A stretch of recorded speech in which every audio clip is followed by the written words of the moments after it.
Hi,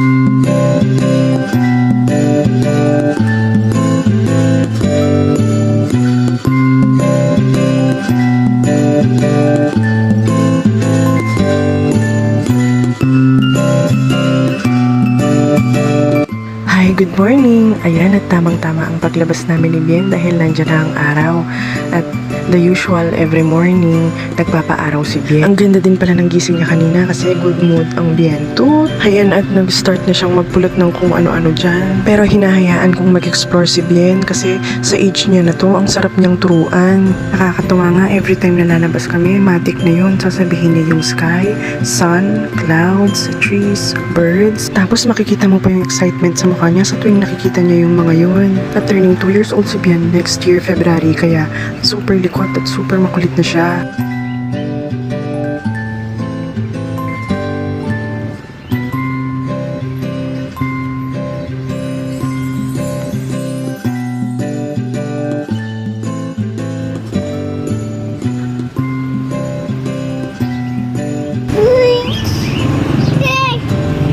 Naku, sakto naman at nandito na yung bird na pabalik-balik ang lipa dito sa may ilog sa likod ng bahay. Panigurado may batang tuwang-tuwa na naman dito.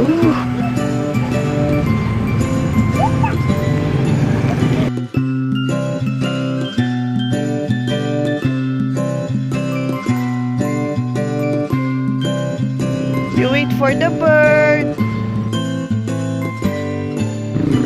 Ah, ito na, Bien! Bien, here's the bird. Ayan na yung bird. Hello, bird. Bird.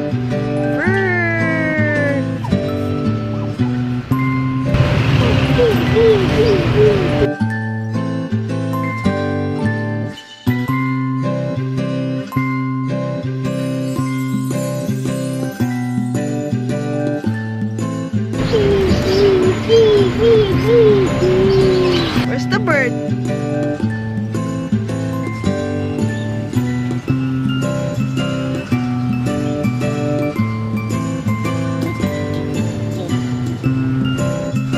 Magkaibang araw nga pala ito nung bumili kami ng electric kettle sa SM Downtown dito sa amin. Kailangan na talaga namin bumili kasi nasira na yung huling binili namin. Sakto naman na 3-day sale sa mall. Dati siyang 610 pesos, ngayon 590 pesos na lang, kaya nakasave din kami ng 20 pesos. 2 colors nga pala ang mapagpipilian. Syempre ang pinili ko white, pero ang sabi ni kuya wala na daw ng stock ng white, kaya ang kinuha na lang namin yung display. Okay lang yun kasi na-test naman, good condition, working at wala namang problema. At habang inihintay namin ang tawag ni kuya para makuha na yung electric kettle, eto at may batang kanina pa tuwang-tuwa, kalikot ng kalikot sa mga nakasabit dito. Bien, Bien. Where is Bien, Bien? Bien.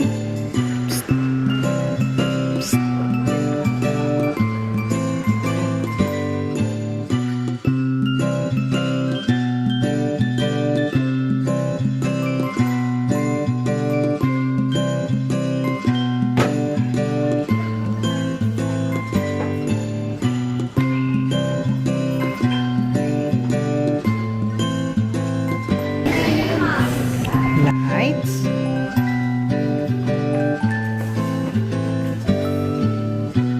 Up, up, up. Nagamit na nga pala namin ng ilang days yung electric kettle. So far, nagustuhan namin siya kasi may capacity siya ng 1.8 liter, seamless inner shell, easy to clean, double layer PP outside, scald protection, cool touch body, automatic shut off, at syempre color white. Pasok siya sa gusto kong kulay dito sa bahay. Hindi po ito sponsor pero ang kami lang merong Super Brands Philippines Choice Award.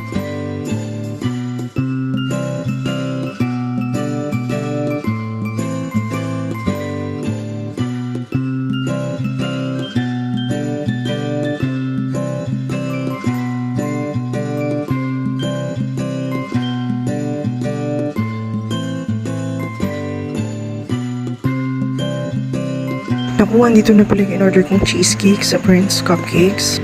Kung bet mo ang cheesecake cupcakes, meron sila, comes with 3 flavors, blueberry, strawberry, and mango. At syempre, meron din silang mango cheesecake.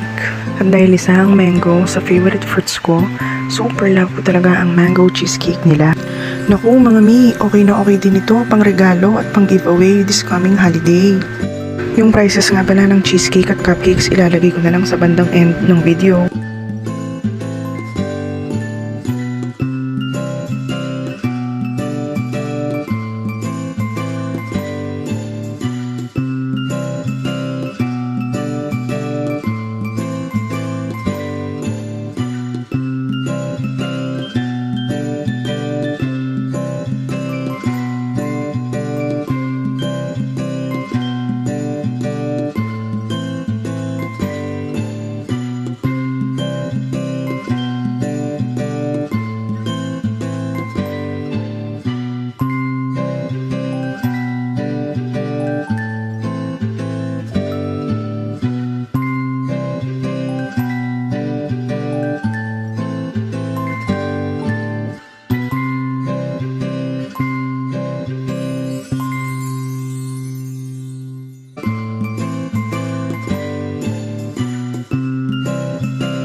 Okay, ayan lang muna. Bye!